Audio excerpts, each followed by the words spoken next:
With the release of Dissidia NT getting closer and closer, we wanted to continue the build up by taking a big trip down memory lane and surfacing some of the history around the Dissidia franchise. I think we're all aware of the core games that have been released over the years that all started with the original Dissidia way back in 2009, but as this was released in the Square Enix era of polymorphic content, there are also other properties that have crept into the Dissidia franchise over the years, and there's other wider extensions like the Theatrhythm franchise that even borrowed elements like Chaos and Cosmos and some of the art styles.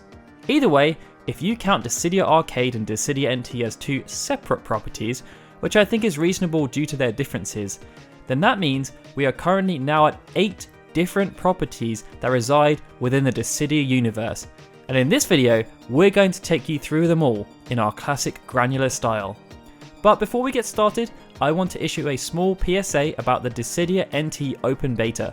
It's now live on the PlayStation Store and it's a whopping 18 gigabytes. So if you haven't downloaded it yet, get it started now and buckle yourself in, because we're about to run through the entire history of the Dissidia franchise, which of course starts with the original game. Now, even though Dissidia Final Fantasy ended up being a game that celebrated the franchise's 20th anniversary, its roots couldn't actually be further from that.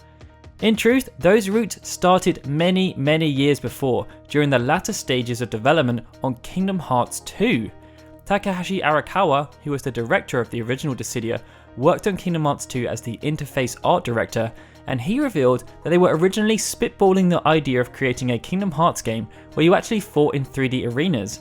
However, as told by Tetsuya Nomura, they decided it would be a very bad idea to have Disney characters fighting against each other and felt that the Final Fantasy franchise would be a much better fit. With the 20th anniversary of Final Fantasy on the horizon, they therefore decided that it could work as a tribute game, and the team, with Arakawa at the helm, started on what would be a pretty long development cycle. Outside of trying to craft the unique gameplay style, which Arakawa shared took them around 2 years, one of the more interesting challenges was actually choosing which characters would appear from the huge roster that they'd accrued over the many years of the franchise's history. As noted in the Dissidia Ultimania, which was lovingly translated by the livestream.net, with the protagonists, this was actually quite easy as the majority of the protagonists were undisputed. The only exception here was Final Fantasy VI, as there were numerous characters who could arguably be considered the protagonist, but they decided to go with Terra so that Cosmos' side had a female representative. With the antagonist, however, instead of choosing the literal villain for each game, they instead tried to choose who had the biggest rivalry with the chosen protagonist. But there were heated debates around this, as for example, there was a very strong case to include Seymour as a representative from Final Fantasy X instead of Jecht. The counter-argument though was that Seymour would be better suited to squaring off against Yuna, and so they went with Jecht. One of the more interesting aspects of the original Dissidia, aside from it being a Final Fantasy fighting game of course, was the fact that it had a story that would see characters from all the different games interacting with each other. And although I can't actually find the source, I'm pretty sure that at one point they said there will be more lines of dialogue in Dissidia than there were in Crisis Core. They'd also planned on having each of the characters' playthroughs be somewhat unique, which led to one of the members of the team saying that the game could conceivably last a player's entire lifetime due to the amount of content, but I think it's safe to say that was a slight exaggeration. Either way, when the game released, it sold well beyond their expectations, and it ended up as the 4th best-selling PlayStation 4 game in Japan at the time of its release, selling 930,000 copies, and this was all despite reports that it had been downloaded over 5 million times illegally. However, in the Dissidia Ultimania, Nomura revealed that although a sequel was something that interested them, other projects internally had gained more importance and plans had ultimately been shelved. In the interim though, the Japanese public did get a second bite at the cherry thanks to the release of what was essentially Dissidia International. Dissidia Final Fantasy Universal Tuning was announced on the 24th of August 2009 as a Japanese exclusive, and as we'd come to expect from previous international versions released by Square Enix, it was heavily based on modifications that had been made to Dissidia between the Japanese and the North American releases. It therefore meant that Japanese gamers were able to experience some new content, including the arcade mode that was absent from their initial release. The game also had quite a lot of tuning options that were worked in for the Western release, as well as the option to switch between having in-battle lines spoken in English or Japanese. It also included the option to import save data from the original Dissidia. It sold just shy of 80,000 copies, including the Ultimate Hits edition, which pushed total sales of Dissidia Final Fantasy very close to that platinum mark, but the goal was unfortunately never reached. Either way, despite Tetsuya Nomura's earlier assertions about plans for a sequel being shelved, work on a follow-up began around the same time that they actually announced Universal Tuning, and this sequel would be called Dissidia Duodecim Final Fantasy. So, development of Duodecim started in August 2009, with Mitsunori Takahashi stepping up into the director's chair, having previously filled the role of battle planner on the original. Arakawa was still very much involved though, serving as the game's co-producer, with Ichiro Hazama filling the producer role instead of Yoshinori Kitase. For this iteration of Dissidia, one of their main objectives was to, of course, expand the character roster and provide some more unique gameplay styles. Tetsuya Nomura, for example, was very keen on the inclusion of Kain from Final Fantasy IV and Lightning from Final Fantasy XIII, two characters they had talked about including in the original but just weren't able to. Unlike the original game though, where the team said that choosing those characters was quite straightforward, this time around the team really struggled. And it's because they chose to instead base the inclusion of new characters on their popularity, but also their uniqueness in combat. But these are two subjective metrics, and there were therefore a lot of cases put forward to include a wide array of characters. They were also keen to add some new gameplay elements too, so they added the new assist feature, allowing you to utilize support characters. And outside of that, they created a unique story that would see Duodecim serve as a prequel to the original game. There were also many more pieces of equipment, and they added 8 new summons too.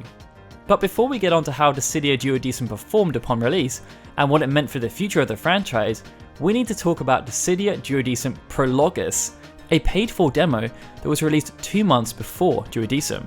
Now, having another property act as the prologue to a game has become pretty common with Square Enix, as shown by Final Fantasy XIII and its Episode 0 novella, and Final Fantasy XV and its Parting Ways novel.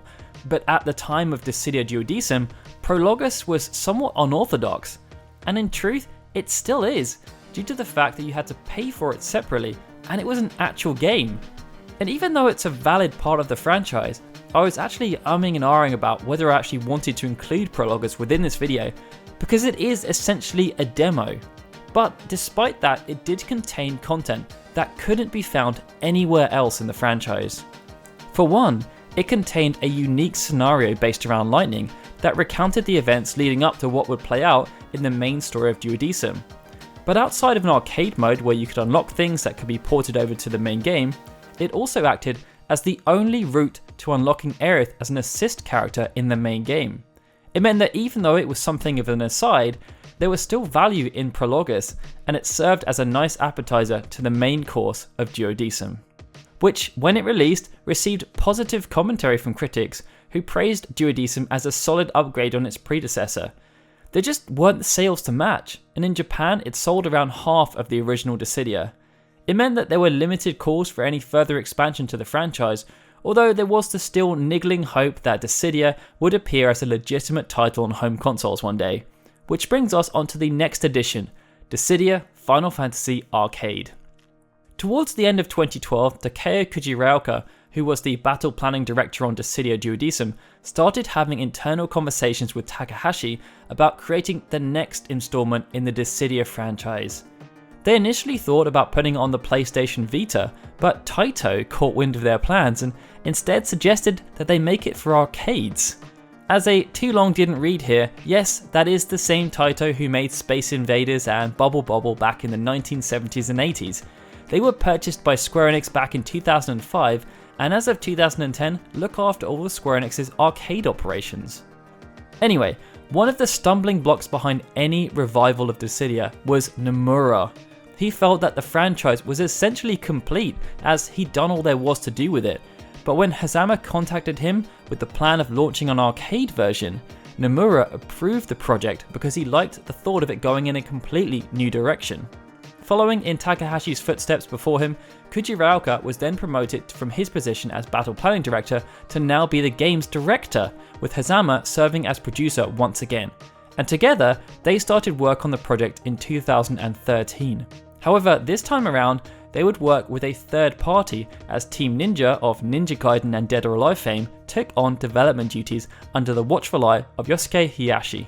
By mid-2015, Dissidia Final Fantasy was official, and during the first closed conference for the game, it was revealed that despite it being developed for arcade machines, they were using the PlayStation 4's core system of technology, and the arcade cabinet even had a modified PlayStation 4 controller incorporated into its design. They didn't flat out confirm that it would be ported to consoles though, instead saying that it was something they would like to do, and instead insisting that they really wanted fans to enjoy the arcade version first. Now, perhaps the biggest change of this iteration outside of the improved graphics was the fact that Dissidia Arcade would no longer be a 1 vs 1 game, as they instead chose to focus on 3 vs 3 combat. One of the main reasons for this change was actually that the main numbered Final Fantasy games had always been about being part of a party, and they wanted to replicate that feeling in Dissidia as it was a tribute game. To go along with the 3 vs 3 mechanic, they shared 6 characters at launch, and one of them was completely new to the franchise, Yoshitola from Final Fantasy XIV. And at the same time, they also revealed that Ramza from Final Fantasy Tactics would also be joining the cast in the future, and there was genuine excitement about which other characters would appear in the roster, as it meant that spin-off titles were now fair game. However, as things progressed, Ace from Type 0 and Noctis from Final Fantasy XV ended up being the only new characters, as the roster was padded out with characters who had previously appeared in either the original Dissidia or Duodecim.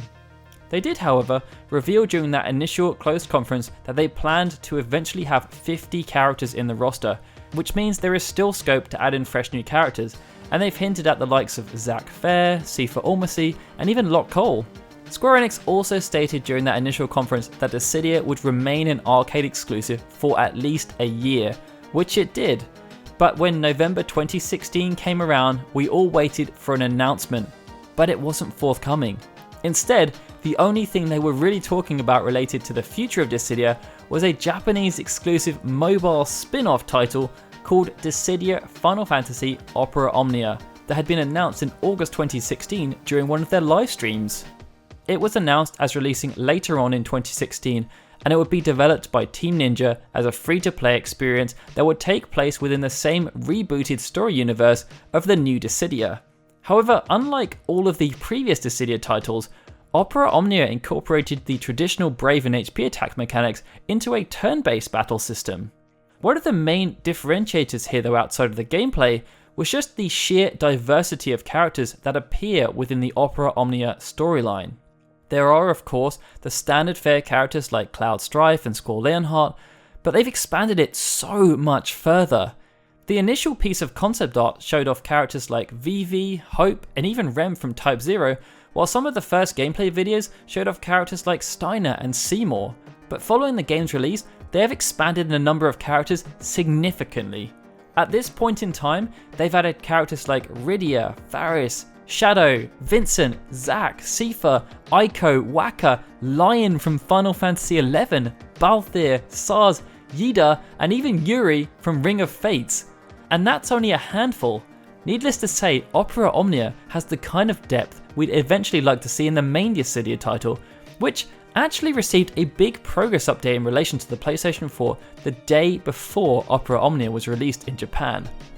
Speaking to Himitsu as part of the Final Fantasy 30th anniversary opening ceremony in January 2017, Koji Ryoka and Hazama revealed that the development of the PlayStation port was well underway, but they just weren't ready to share anything yet.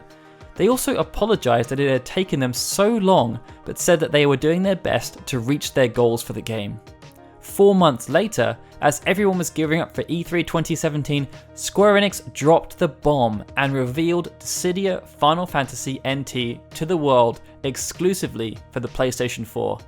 They hit the show hard, revealing tons of information about how Dissidia NT would be different, while conducting tons of interviews with publications, but also receiving plenty of feedback from how people were interacting with the game during the show. But before we get on to talking about Dissidia NT in too much detail in the video, we need to take a slight segue, because even though Dissidia hasn't received too much in the way of promotion in the West, in Japan they've been doing way more, and I'm not just talking about Opera Omnia. There's also been Dissidia Final Fantasy Secretum Himitsu. Whereas Opera Omnia saw the franchise arrive on mobile devices for the first time, Secretum took things in a completely different direction, as it would be a dramatic recitation held in Japan at the Nagano Sun Plaza in Tokyo. It was announced during the 2017 Tokyo Game Show, a few months after Dissidia NT was revealed to the world, and it took place on the 18th and 19th of December 2017, with these dates likely being chosen because the original Final Fantasy released all the way back on the 18th of December 1987. Positioned as complementary to Dissidia NT, the recital detailed a side story that focused on the Warrior of Light, Cloud Strife, Squall Leonhardt, Tidus, Sephiroth, and an unknown character who Yuki Ono, one of the voice actors who appeared in Secretum, revealed was Locke Cole, and said he'd like to be able to voice the character again, which brings us nicely back onto the current installment, which has just been released in Japan and releases pretty soon in the West, Dissidia Final Fantasy NT. As mentioned, when they announced Dissidia NT prior to E3 2017, they hit the show hard and also revealed a ton of information. Noctis was also accidentally revealed to be joining the cast of characters by Amazon, but we also learned that they'd be adding in offline non-ranked modes that would allow you to play 1v1, 2v2, or even handicapped matches if you wanted.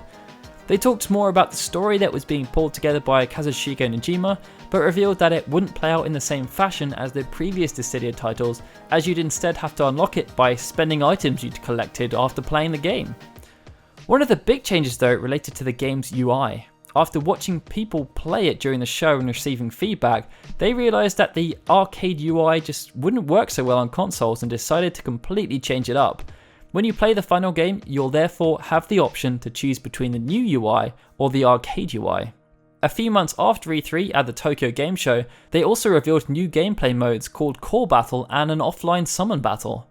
They hoped that these would help to amplify the gameplay experience by A, giving it more of a MOBA feel, but also by B, making the story side of the game much more engaging. One of the main things they focused on though, is that Dissidia NT and Dissidia Arcade will exist as sister products in the months and maybe even years that follow its release. Although the arcade version will still take preference, they plan on having an almost identical release schedule for the two games, so there should still be plenty to keep the games fresh after the launch of Dissidia NT. Which brings us onto the future of the franchise. Now, given that they're planning on having both Dissidia Arcade and Dissidia NT as persistent games, it feels like it could be quite some time before there's any kind of expansion in a similar vein to what we've seen so far. We're just in a very different situation now than we were when they started planning either Dissidia Duodecim or Dissidia Arcade, mainly because they have their hands so full and will do for the foreseeable future. I think the only expansion therefore exists with spin-off titles like Opera Omnia, which brings me to the question of why has Opera Omnia stayed a Japanese exclusive after releasing almost a year ago? Granted, when Opera Omnia did initially release, it was there to complement Dissidia Arcade as there was no other game known at that time, but Dissidia NT is a very real thing now, and there's been no announcement whatsoever of any localization plans. Given the success of Record Keeper, Brave Exvius and even Mobius, Opera Omnia just seems like a perfect fit for localization, and not launching it in the build up to Dissidia NT just feels like a massive missed opportunity. Having said that, given their general lack of interest in localizing before launch, I think it's pretty unlikely that we'll see it after launch, unless Dissidia NT builds up a very strong community. Then again, as we've seen from Final Fantasy XV, they're more than happy to release other properties like Monster of the Deep or King's Knight well after the game's launch. Outside of that though, sales of Dissidia NT will obviously influence any decisions around the future of the franchise, and it will be interesting to see how they stack up compared to the previous two games. But what do you guys think? Can you envision Square Enix expanding the Dissidia franchise more in the future, or do you think that Dissidia NT may just be where they call it a day? As always, let us know in the comments below, and if you enjoyed this video and this trip down memory lane, please be sure to hit that like button and subscribe to our channel. And just as a reminder, we've got a giveaway going on at the moment for both Patreon supporters and viewers of our channel who are based in the UK. Please check out our 2018 update video to find out more information about how you can enter. And if you'd like to see this channel continue to grow, please consider checking out our Patreon at patreon.com/FFunion. These awesome folks that you're seeing right now have already done so and have access to some pretty cool perks. Alright guys, this is Daryl signing out. Thanks for joining me on this trip through Dissidia's history, and I'll see you next time for more Final Fantasy videos.